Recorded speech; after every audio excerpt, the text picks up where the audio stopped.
There is a strange, beautiful paradox that lies at the heart of every mystical tradition. The less you need, the more the universe offers you. The quieter you become, the louder the truth begins to echo within you. And the more you release, the more you receive. This might sound like a contradiction, but stay with me. What if everything you've ever chased, strived for, or obsessed over was always meant to come to you the moment you stop chasing it? Take a breath with me now, not just with your lungs, but with your entire being.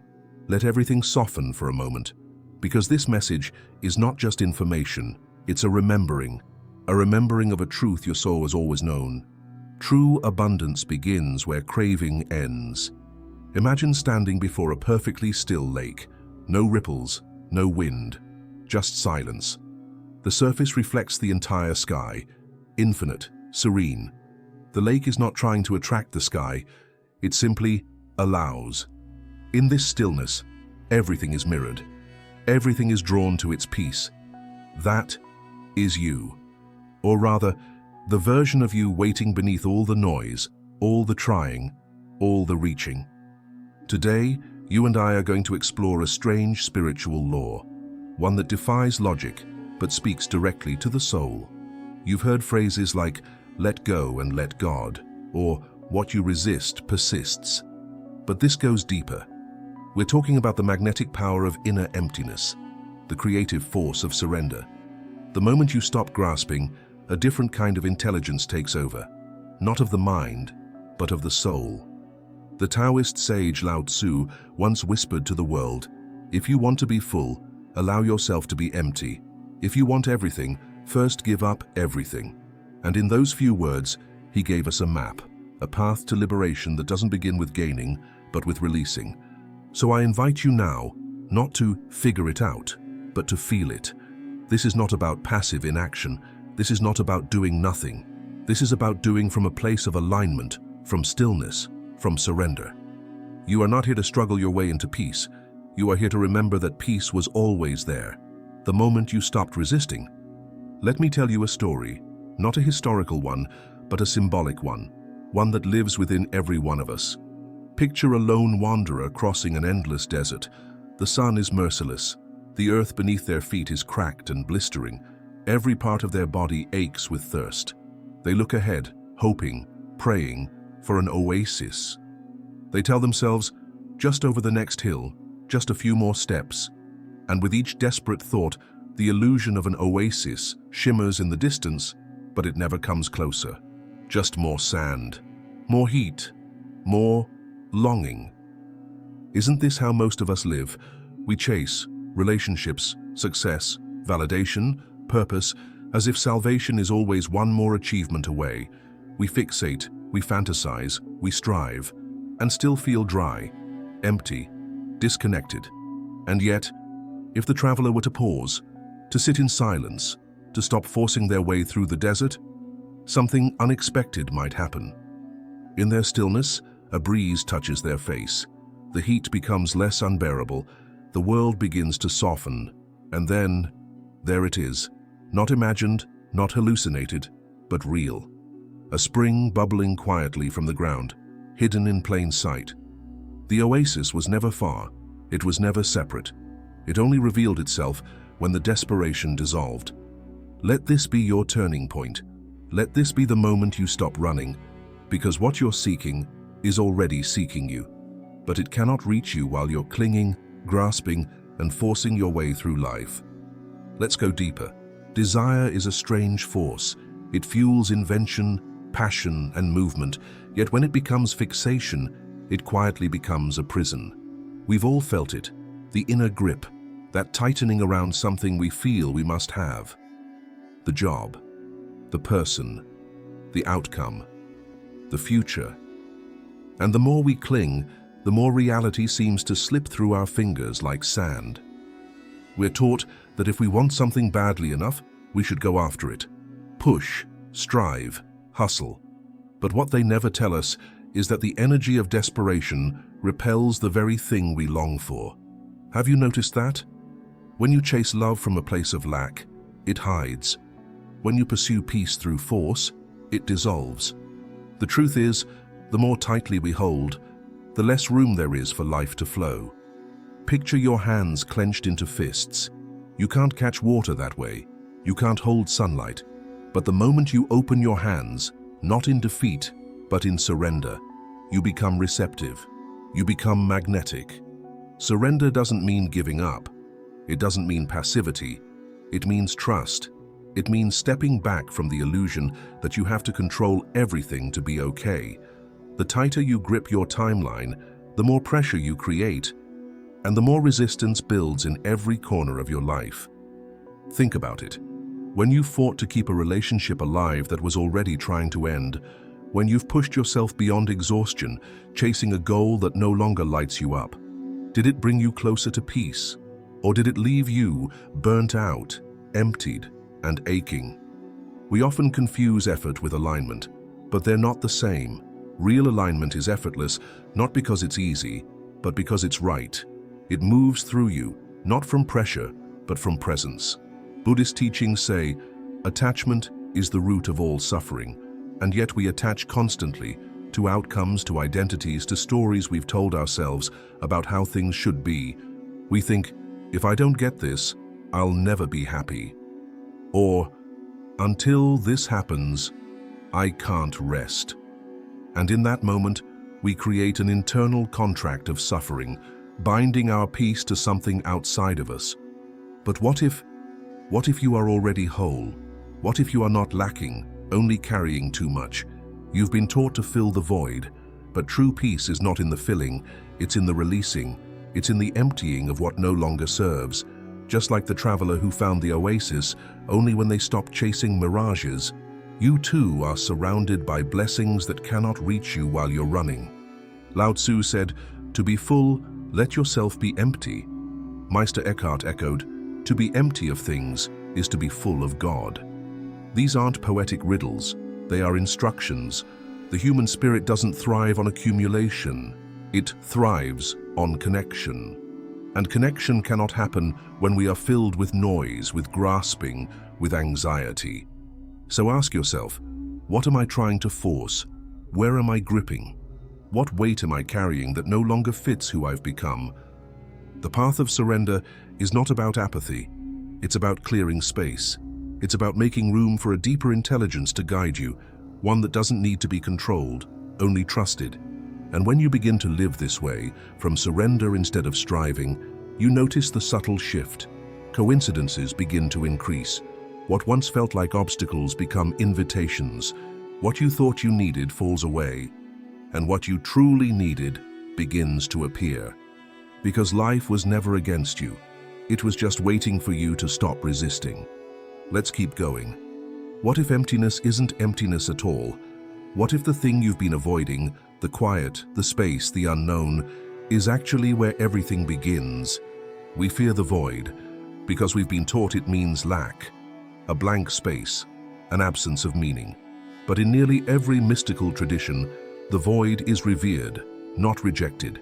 It is the womb of all creation, the silence from which sound is born, the space in which the stars hang. You see, the void is not the enemy, the void is where truth hides. In Taoist philosophy, the Tao is often described as an eternal well, used but never used up. A bottomless source of being that fills everything, yet remains unseen. It is the eternal void, filled with infinite possibilities. That's the paradox. True power often looks like stillness. True fullness often looks like space. Let's visualize this. Imagine standing alone in an open field just before dawn. No walls, no ceiling, no destination. At first, you might feel the discomfort, the uncertainty of not knowing where to go or what to do. But then, something quiet begins to rise. A knowing, a clarity, not from outside of you, but from within. And you begin to feel free, not because you've found direction, but because you've released the burden of needing one. This is the sacred void. It is the blank canvas before the painting, the silence between musical notes, the pause before inspiration strikes.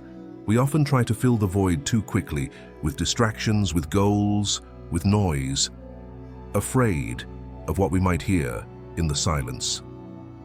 But the silence holds the secrets you've been looking for. Sufi mystic Rumi said, "Don't grieve. Anything you lose comes round in another form. That's the promise of the void. Nothing is truly lost, only transformed. What leaves your life creates space for what is meant to arrive. But you must be brave enough to release it, to stand in the space it leaves behind. And wait, not in fear, but in trust." Ancient philosophers knew this too. Heraclitus spoke of the world as being in constant flux, that everything is always changing, always becoming. The void is where this becoming takes place. It's not empty. It's alive. Even Christian mystics understood this. Meister Eckhart taught that the soul must be empty of things to be full of God, that the light of the divine cannot reflect in a cluttered mirror. He saw desire not as evil, but as fog. Fog that clouds the soul and keeps us from clarity. And in Buddhist teachings, the void is called shunyata, emptiness, not as a vacuum, but as potential, a space without fixed form, where all things can arise and dissolve without attachment. Buddha taught that clinging to permanence is what causes suffering, but when we see the world as ever-changing, we stop clinging and we begin to flow. So what does this mean for your life? It means the space you've been avoiding may be the very place where everything begins to make sense. The relationship that ended, the dream that fell apart, the pause between seasons, all of it was shaping the space that would hold something new. When the traveler in the desert stopped moving, when they finally let go, the oasis appeared, not because they worked harder, but because they became still enough to see. The void is not a threat, it is an invitation. It is the whisper beneath the noise, the blueprint behind the form, the silence from which the divine speaks, and it's calling you to stop. Not forever, but long enough to hear what life has been trying to say. Let's continue. There is a way of moving through life that doesn't require pushing, a way of living that doesn't feel like swimming upstream, gasping for air, struggling for control. It's called effortless action. And though the words sound contradictory, they reveal a wisdom deeper than logic, a wisdom that has echoed through every sacred path. In Taoism, this principle is known as Wu Wei, the art of non-forcing, not the absence of movement, but movement born from alignment. The stream doesn't force its way to the sea, it simply flows there. The tree doesn't strain to grow upward, it reaches effortlessly toward the sun, pulled by something deeper than willpower. What if your life could be like that? What if action didn't have to come from pressure or fear, but from presence? When you are aligned with life, when you've released the grip of control, action becomes natural. You say what needs to be said without rehearsing. You take the next step without panic. You trust the unfolding without needing to manipulate the outcome. This doesn't mean you won't face difficulty, but the way you meet those difficulties changes. You no longer charge into them with resistance. You move through them with awareness. Rumi once said, "Don't move the way fear makes you move. Move the way love makes you move." There is a difference. Fear rushes, fear grabs, fear demands guarantees. But love listens, love responds. Love waits until the timing is right, and then acts with clarity and grace. When we move from fear, we interfere. When we move from love, we co-create. Lao Tzu wrote, "The Tao does nothing, yet nothing is left undone." This is the essence of Wu Wei, the quiet, powerful current of the universe doing what needs to be done through you, not because of your force, but because of your surrender. And this is where life becomes miraculous. When you release the frantic need to control every detail, doors begin to open. Conversations unfold that you didn't plan. Ideas drop in from nowhere. What once felt like coincidence now feels like orchestration. The more you surrender, the more things begin to move without your pushing. You become like a river, flowing around obstacles, carving new paths, reaching the ocean not through strain, but through surrender to gravity. You trust that you don't need to hold the map because the current already knows the way. And when life says wait, you wait. When life says go, you go. And when life is silent, you breathe and listen. This is not about passivity. It's not about laziness or disinterest. This is about learning to act from stillness, to respond from clarity, to move not from fear of what will happen if you don't, but from trust in what will happen when you align. And yes, alignment requires courage, because it asks you to let go of force. It asks you to move with life, even when you don't know the destination. It asks you to stop proving your worth through exhaustion and to start trusting your worth through being. Can you feel it? That quiet invitation beneath the noise. It's always there, pulling you gently back into the rhythm of your own soul, reminding you that your life is not meant to be a struggle. It is meant to be a dance. Let's begin the final step together. Close your eyes if you feel called to, or simply soften your gaze. Let your breath return to its natural rhythm. Let your body feel heavy and held here in this moment. You've listened, you've received. Now, it's time to reflect. Ask yourself, gently, honestly, what am I holding on to that no longer serves me? What dream, what relationship, what timeline, what version of yourself are you still gripping long after it stopped resonating? You don't need to judge it. You don't need to fix it. You just need to see it, to feel it, to acknowledge it. Now, imagine you're holding that thing in your hands, tight, white-knuckled, familiar, and slowly, you begin to open your fingers, release the grasp, not to throw it away, not to lose it, but to give it space, to allow life to show you whether it is meant to stay or meant to evolve. Take a breath.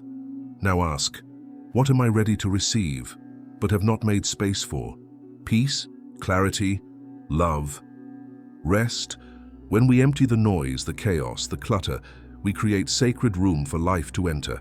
Visualize your inner space now, a quiet, luminous field within your chest. What would it feel like to invite something beautiful into that space? Something that's been trying to reach you, but couldn't get through the noise?